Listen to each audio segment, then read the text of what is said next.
Today, I'm taking the world's most luxurious cruise for the next 72 hours, from Miami all the way to Central America. I'll show you exactly what it's like to live on board this brand new ultra-exclusive vessel, from my huge suite to the opulent facilities, and of course, the fine dining. This comes with quite the price tag attached, so let's discover if it's really worth it. With that, let's pick up our story in Miami, USA.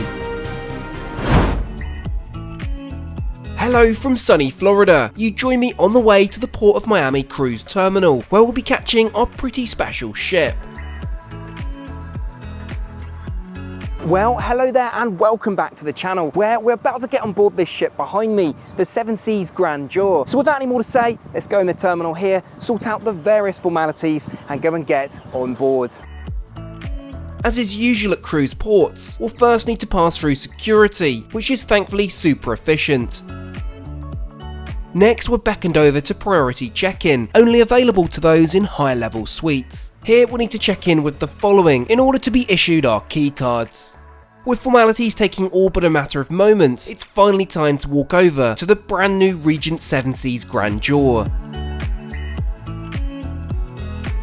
At 735 foot long, she's no icon of the seas, but that's not the point. To give you a clue, the crew to guest ratio is near on equal, which is astounding. First up, we'll scan in with our freshly minted cruise cards. This will act not only as our room key, but as an ID and credit card on board. Not that we'll need one of these given all the inclusions. We're warmly greeted on board and immediately offered a refreshing glass of champagne. So we're located here on deck 5 and we'll need to head up to deck 8 to our Seven Seas suite. We'll of course be needing the elevator. These are accessible just off the main atrium, though there are more to the aft of the ship.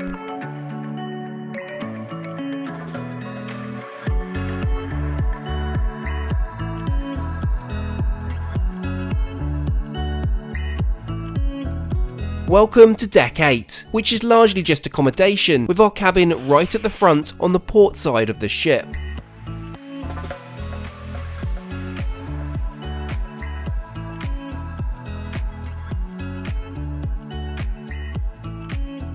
Welcome to our lovely Seven Seas suite, but of course, most importantly, welcome back to the channel, Millie. So excited to be back. Let's take a proper look around.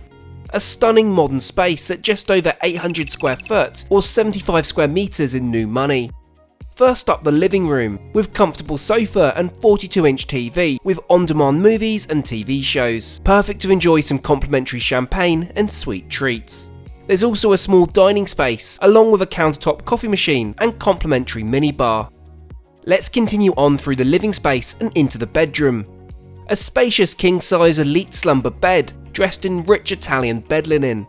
Oh, and the all-important charging points next to the bed, which is often forgotten. There's a dressing table and this huge oval window looking out over the ship's bow, and currently Miami.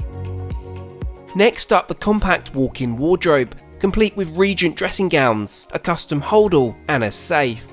Now for the bathroom. All too often cruise bathrooms are a last thought, but certainly not here. Featuring a jacuzzi bath overlooking the ocean, rainfall shower which could fit 4, and the all-important double sinks for a happy marriage. Amenity-wise, we have Aqua de Parma, Guerlain and L'Occitane. Overkill, yes, but am I complaining? No.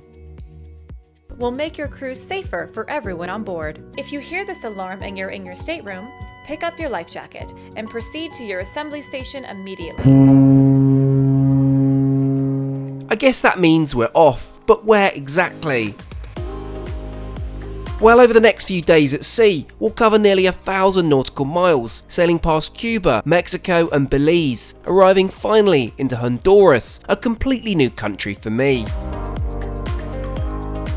Back on board, the sail away party is in full swing as we proceed to exit Miami waters. Not sure about you, but I'm really intrigued to see how Regent Seven Seas lives up to the self-proclaimed accolade of the world's most luxurious cruise line. There's only one way to find out.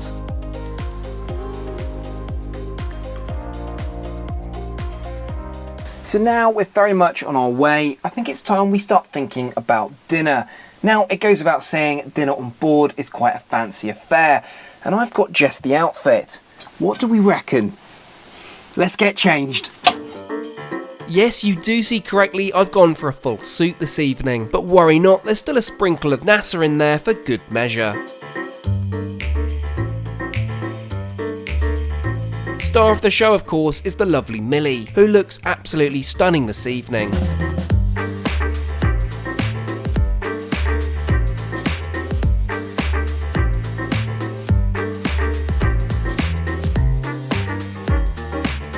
So where exactly do we need to go? Ah yes, deck 5 and back to the main atrium, with a grand entrance to make.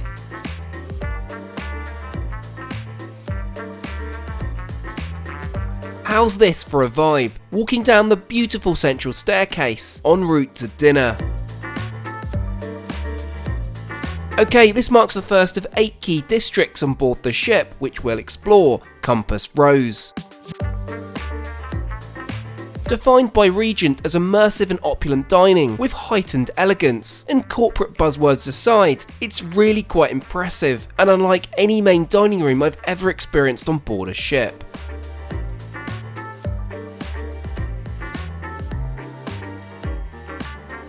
So what's on the menu? Well, the first page is available every day of our cruise, and the second features the chef's selection of the day. And yes, unlike many cruise lines, there are no upcharges listed here, it's all included.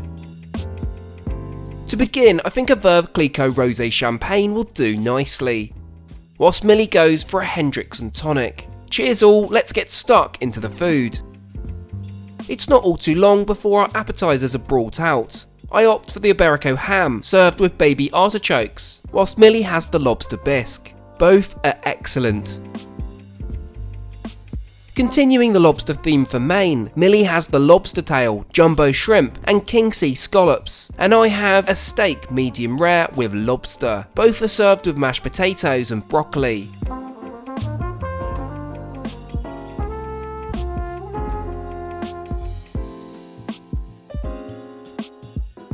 With dinner out of the way, what is there to do for entertainment on board? Well, I'm glad you asked. Shall we go and investigate the theatre? No reservation is necessary, and as these ships are far less crowded than say a Royal Caribbean megaship, you can always get a decent spot.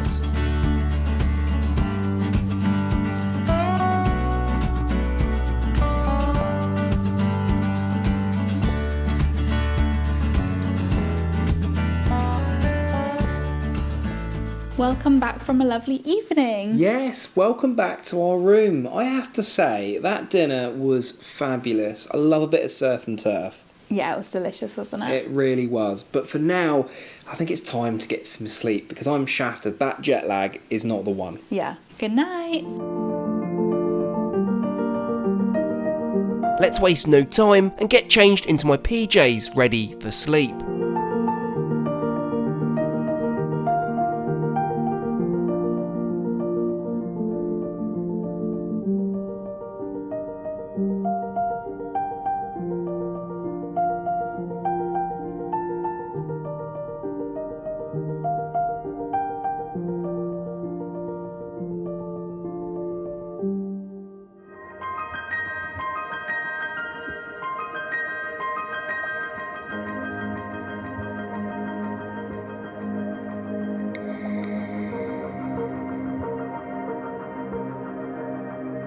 Good morning, I slept wonderfully, and I do think this might just be the best bed on a cruise ship yet.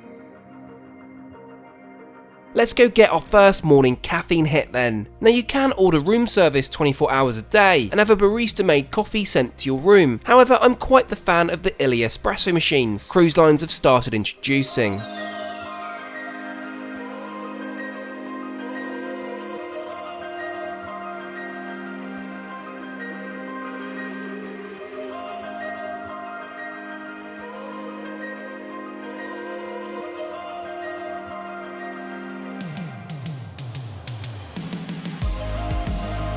So the balcony, it's of decent size, and along with the 2 sun loungers there's room for a small dining area which we'll definitely be utilising later in the voyage.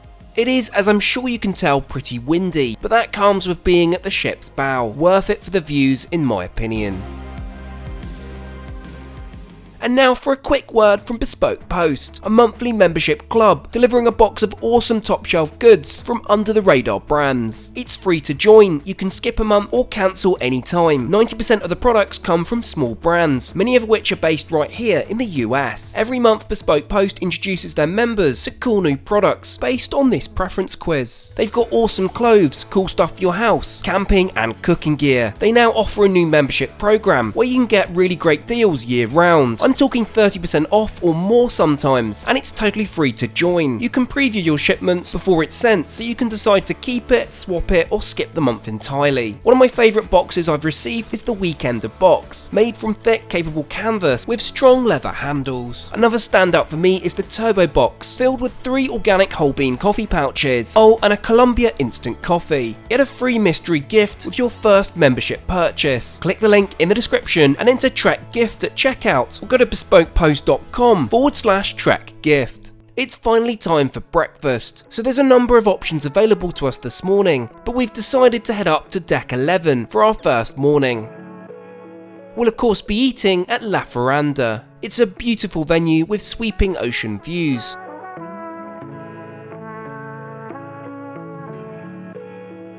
In fact, in the evening this doubles as the Italian restaurant, and here's a sample menu for you. But for now, breakfast is on our minds. Let's go and take a look at the buffet spread and catch up with Millie. Being Regent, this of course isn't a Royal Caribbean Windjammer buffet. Oh no, free-flowing champagne is on the menu, along with caviar service.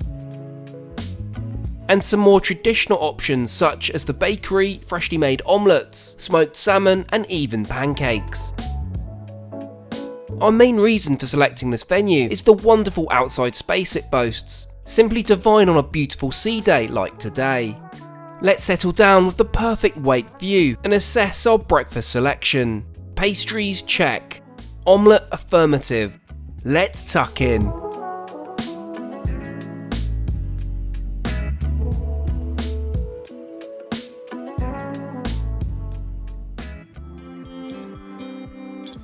With breakfast out of the way, I think it's time for us to take a proper look around the Seven Seas Grandeur.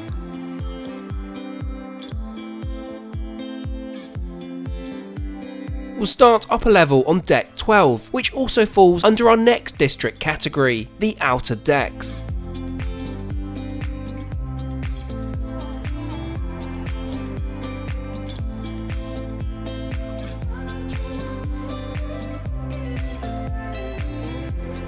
Aside from a spectacular view out over the ship's main pool, you'll be treated to scores of vacant sunbeds. You'll never have trouble finding a spot here, as there's more beds than passengers.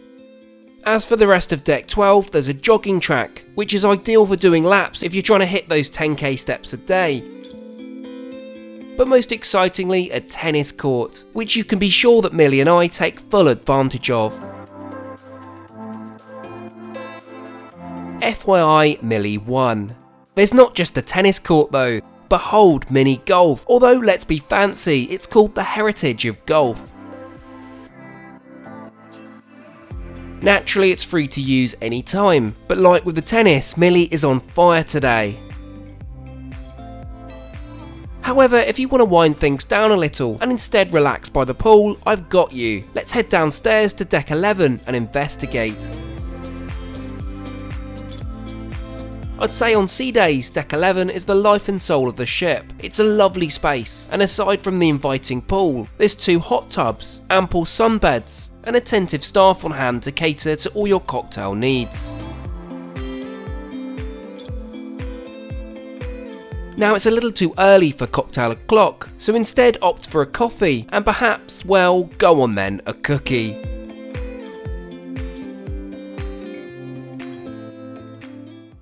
I'll leave Millie by the pool to relax, whilst we go and check out some more of the ship.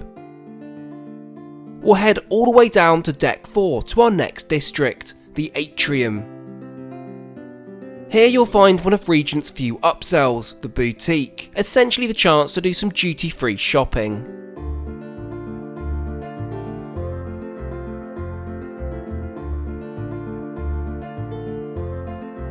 Well, welcome to the main atrium. You'll probably recognise this from last night when we went down to dinner at Compass Rose. It's absolutely spectacular, but it's also where we're going to continue up to deck 5 and check out one of the most ridiculous things I've ever seen at sea. Let's go and see what I mean. Walking upstairs, we're first met with reception. Though being sweet guests, our butler can take care of most requests. However, the real showstopper here is the Fabergé egg on permanent display. It's the only one in the world in constant residence at sea, but what makes this so special is it was commissioned specifically for this ship. Now it's valued at an undisclosed figure, but judging by similar bespoke pieces, it's likely to be north of $1 million.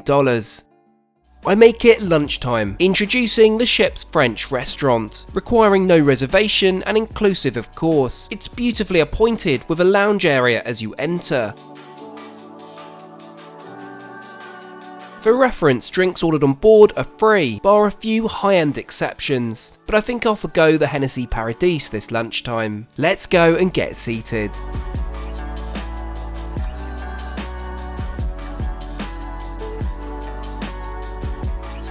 We're offered some fresh bread and handed a menu. Let's take a proper look then.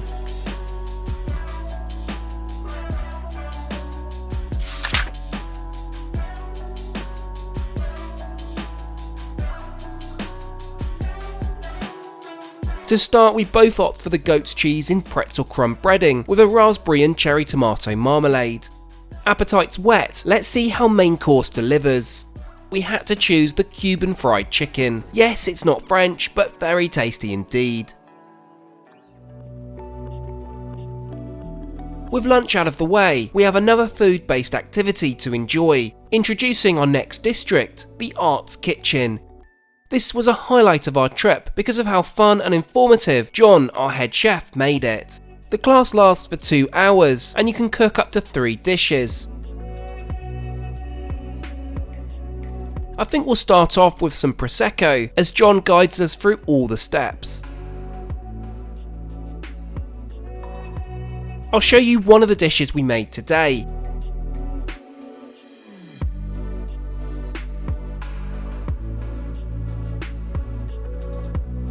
And just like that, freshly baked scones. This was super fun and a nice switch up from sitting by the pool. Of course, all this talk of scones, and given it's afternoon and we're on a luxury cruise, shall we indulge in afternoon tea? Served every day in the Meridian Lounge on deck 5 from 3 PM. It's a spacious lounge and never gets all too busy. I prefer this to the almost mad rush during afternoon tea on board Cunard's Queen Mary 2, as traditional as it might be. As the pianist begins to play, let's take a seat and see what delights we have to choose from. First up, tea. I'm a little disappointed to see the bagged variety, as competitor Silversea offers fresh tea leaves, but hey, a small note. This is made up for by the incredible cupcake selection, scones, and of course high tea trolley.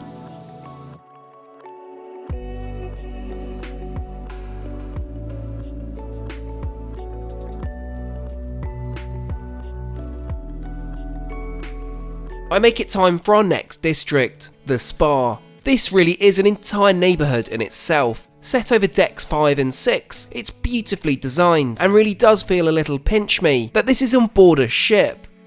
Now, as usual, I managed to source a price list, and it's punchy, that's for sure. As for the included facilities, firstly the fitness centre, which is located down the corridor and up a narrow flight of stairs.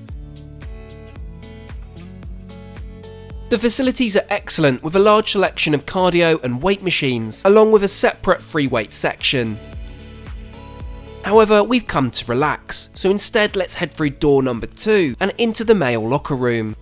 Aside from the usual culprits, I'm pleasantly surprised to find a cold room. This is the second time I've seen one on board a cruise ship.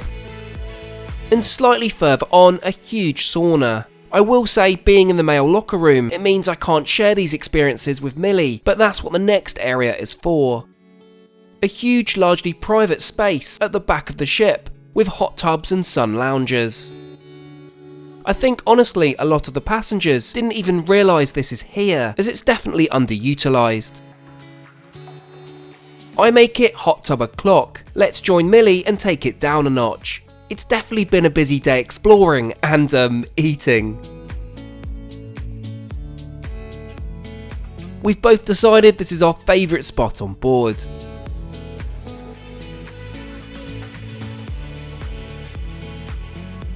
With the sun beginning to set, we really need to think about getting ready for this evening. But to continue our relaxation theme, I think a quick bath to freshen up before dinner is in order.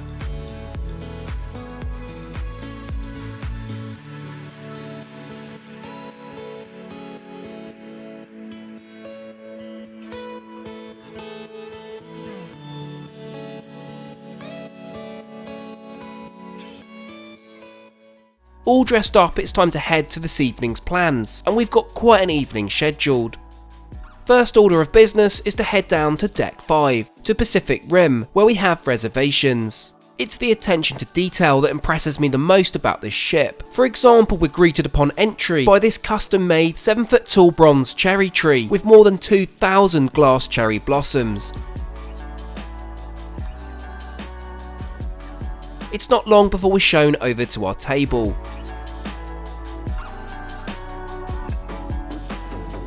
So what's on the menu then? As a Pan-Asian speciality restaurant, there's an awful lot to choose from. With our orders placed, we're served a delicious Pacific Rim signature cocktail, which is kind of like a Mai Tai. To start, we share the crispy soft-shell crab tempura and the assorted sushi platter, both being phenomenal.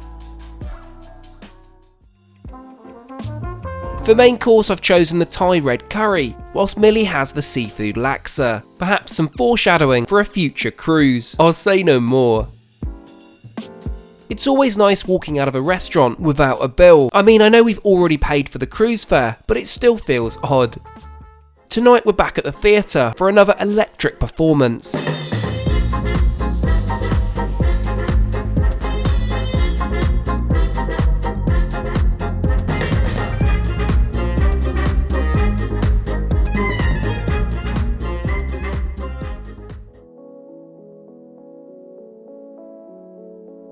To wind down, we decide to head all the way up to Deck 11 to a new venue.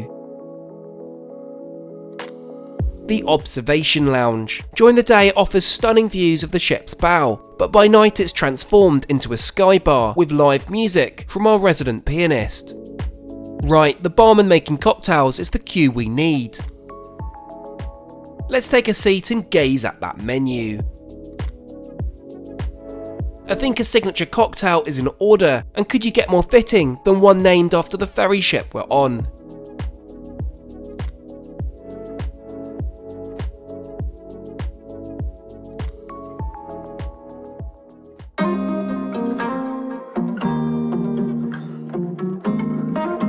Well, good morning. We both slept wonderfully yet again, and have been notified by our butler our breakfast has been served for us on our balcony.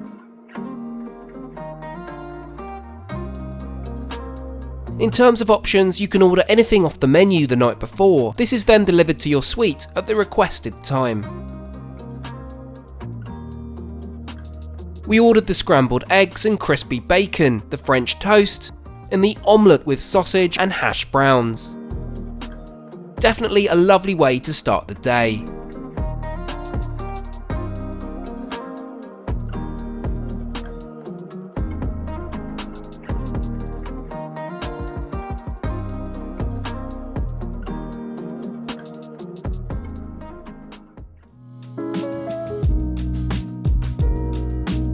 Those eagle-eyed amongst you may remember we still have one more self-proclaimed district to tick off our list.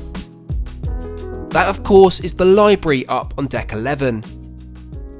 I find libraries do very much have a place on board cruise ships. It's of course one of the few times that you have sustained periods to, well, do little. So pick up that book you've always wanted to read, or perhaps what I love to do is some research on your next port of call.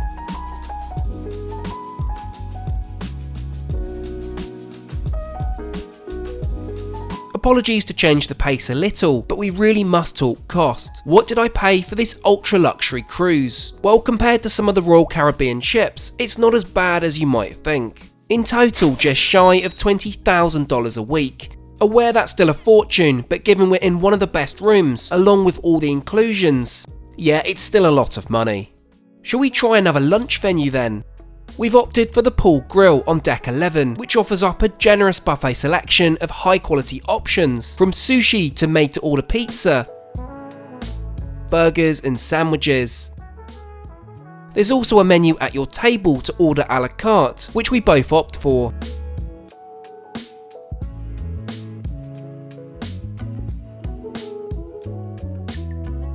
Millie goes for the lobster nachos, which, and I quote, are fabulous. Whilst I go for the Korean fried chicken burger, which is equally as appetizing.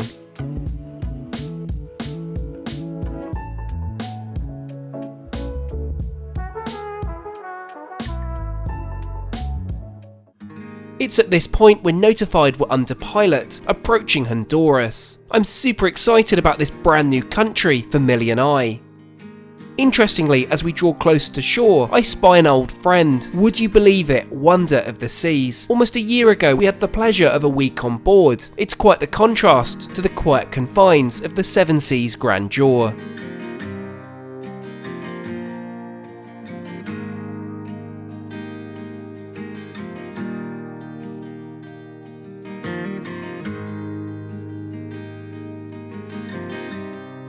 Safely docked, it's time to head downstairs and check out with our sea passes.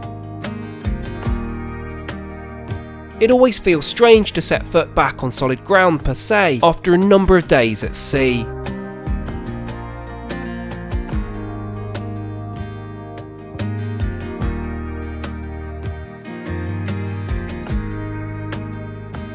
Welcome to Honduras! Welcome, thank you so much for watching. We've had an amazing time and we'll catch you all again next time. Bye!